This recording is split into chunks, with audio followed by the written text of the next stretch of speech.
रहा नहीं जाता, तड़प ही ऐसी है ना।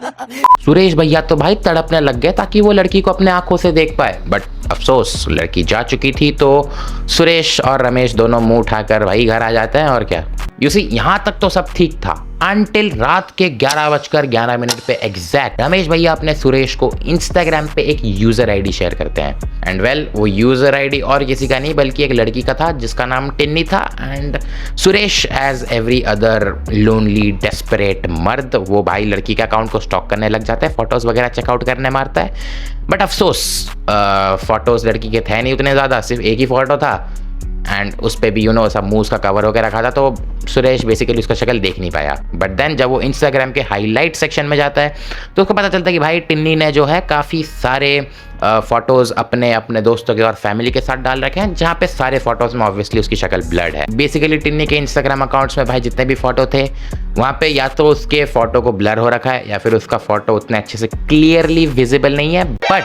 बट माई फ्रेंड सुरेश को एक ऐसी फोटो मिलती है जहाँ पे टिन्नी की शक्ल विजिबल तो है बट काफ़ी ज़्यादा ब्लड फेडेड, मतलब समझ रहा हो ना तुम, काफ़ी वो हो रखा है, समझ रहा हो ना तुम भाई। मतलब आईफोन है नहीं भाई, कोई सस्ते से फ़ोन में लिया है तो उतनी अच्छे से शक्ल दिख नहीं रही है। एंड जब वो ये फोटो देखता है ना भाई, तो टिन्नी की आधी अधूरी सी फेडेड ब्लड शक्ल देखकर भाई सुरेश भैया को हो जाता है अपनी लड़की से बेइंतहा मोहब्बत। Like bro just imagine the level of absurdity. तुमने लड़की की शक्ल देखी नहीं, तुमने लड़की से बात नहीं की, तुम्हें लड़की से प्यार हो गया। एंड वेल तभी रात के 11:13 में रमेश भैया सुरेश को कॉल करके ये बताते हैं कि भाई टिन्नी और कोई नहीं बल्कि वही लड़की है जो पार्क में आई थी। एंड ये बात सुनकर ना सुरेश की रातों की नींदें उड़ गई। वो भैया रात के 12-1 बजे बैठकर डॉट्स कनेक्ट कर रहा है एंड ऐसे डॉट्स कनेक्ट किए कि भाई वो तो मान बैठा, Tinni is the one, soulmate. यहाँ पे क्या हो रहा है? फिर आता है अपना अगला दिन एंड वेल समर वेकेशन चल रहे थे, तो सुरेश भैया जो है वो अपनी फैमिली के साथ ना शिफ्ट हो जाते हैं अपने मौसा मौसी के घर, वहां पे रहने के लिए कुछ टाइम के लिए। एंड इसी बीच वो थोड़ा बहुत हिम्मत जुटाकर यू नो टिन्नी को भी हेलो मैसेज कर देता है। टू विच टिन्नी भी भाई काफी पॉजिटिव रिप्लाई दे देती है, हेलो मैसेज रिप्लाई कर देती है। एंड ये देखकर भाई सुरेश भैया तो भैया खुशी से उठ पड़े। एंड ऐसे करते करते सुरेश और टिन्नी ने ऐसा 3-4 दिन बात किए। 3-4 दिन बात कर वो काफ़ी अच्छे दोस्त बन गए। फिर एक दिन सुरेश अपने बेस्ट फ्रेंड रमेश को कॉल करके बताता है कि उसको थोड़ी थोड़ी फीलिंग्स डेवलप हो चुकी है टिन्नी के प्रति। वेल, इस बात को सुनकर रमेश भी भाई काफी पॉजिटिव रिप्लाई देता है सुरेश को कि भाई सही है यार, तू तो मस्त बंदा है, बंदी भी सही है, दिखती भी अच्छी है, प्रपोज मार दे, डर किस बात का रहा है। बट सुरेश के मन में भाई बस एक ही डर होता है कि सुरेश ने कभी टिन्नी को इन रियल लाइफ नहीं देखा, उन लोगों ने कभी इन रियल लाइफ मिला भी नहीं है।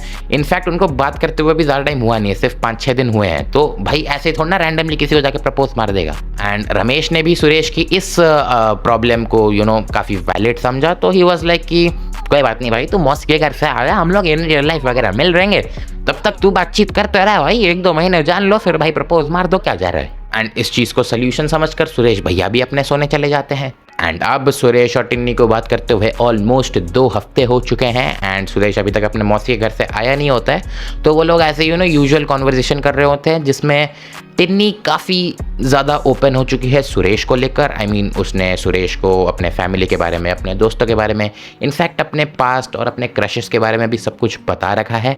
एंड एज अ मर्द भाई सुरेश को भी थोड़ा बहुत इशू हुआ क्रश वाली बात को सुनकर, बट उसने उतना ज़्यादा ध्यान नहीं दिया, उसको लाइटली ही लिया बिकॉज क्रश ही तो है, बॉयफ्रेंड थोड़ी है। एंड ये नॉर्मल कॉन्वर्जेशन भाई काफ़ी यूजुअल चल रही होती है। टिन्नी अपने पूरे दिन के बारे में सुरेश को बताती है एंड सेम सुरेश भी अपने पूरे दिन के बारे में टिन्नी को बताता है। एंड ये कॉन्वर्जेशन नॉर्मल चीज़ें भाई चलती है अपनी 3-4 दिन तक, अनलेस एंड अनटिल वो दिन आता है।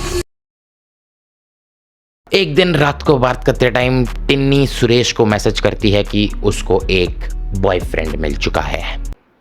यस, ये मैसेज को देखकर सुरेश ने तो एट फर्स्ट इस मैसेज को काफ़ी लाइटली लिया, ये सोचकर कि भाई शायद मजे ले रही होगी, मजाक कर रही होगी, मतलब ऐसे ही हल्के हल्के में ले लिया। एंड उसने इस मैसेज को लाइटली लेकर अपना यूजुअल कॉन्वर्जेशन खत्म करके वो चला गया उस रात सोने। अनलेस एंड अनटिल रात के 1:05 में एग्जैक्ट उसके दिल की धड़कनें बढ़ने लगी। सोते टाइम ना उसको ये बात खड़कने लगी कि टिन्नी को एक बॉयफ्रेंड मिल चुका है। वो अब बेसिकली शांति से सो नहीं पा रहा था बिकॉज उसके दिमाग में बस वही बात चल रहा था कि व्हाट इफ टिन्नी मजाक नहीं कर रही है, व्हाट इफ टिन्नी को एक्चुअली में कोई मिल चुका है। ऐसे ख्यालों के साथ भाई वो एकदम बेचैन हो रखा था एंड उसने इस बेचैनी में अपने बेस्ट फ्रेंड रमेश को कॉल मार दिया। एंड ऑब्वियसली भाई रात के 1 बजे हर कोई सो रहा होता है, रमेश भी सो रहा होता है, तो रमेश भाई कतई नींद में था, उसने इस बात को उतना सीरियसली लिया नहीं। एंड उसने बस उसे एक ऐसा मोटिवेशनल लाइन बोला ना जिसको सुनकर, देखो मैं होता तो मैं पर्सनली एक चांटा खींच के मार देता, बट तो वेल रमेश ने सुरेश को कहा, every goal has a goalkeeper but don't let you that stop from scoring. ये बात सुनकर रमेश चला जाता है सोने एंड सुरेश को भी भाई भारी दिल के साथ मजबूरी में सोना पड़ता है। बट अब वो सोने जा चुका है तो उसने मनी मनी ठान लिया था कि वो कल सुबह उठकर टिन्नी को कन्फ्रंट कर लेगा इस बात को लेकर। एंड द नेक्स्ट डे सुबह होते ही अपने सुरेश भैया उठ जाते हैं and the first thing that he messages to Tinni instead of a good morning is, bro don't mind me, but क्या तुझे सीरियसली कोई बॉयफ्रेंड मिल चुका है? एंड वेल इसका रिप्लाई टिन्नी यस देती है।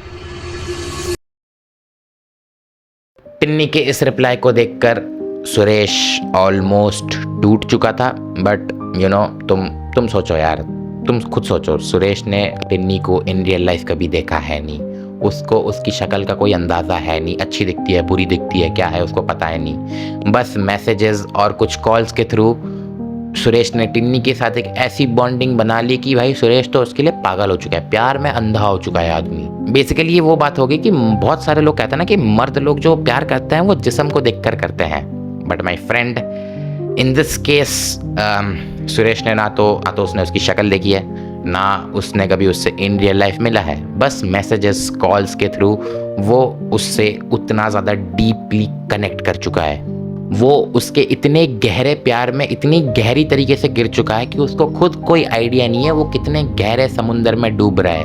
वो कहता है ना, आंखें चाहे कितनी भी खूबसूरत क्यों ना हो, तुम चाहे उन आंखों की गहराइयों में डूब ही क्यों ना जाओ, लेकिन अगर वो आंखें तुम्हें नहीं देख रही हो तो क्या फायदा।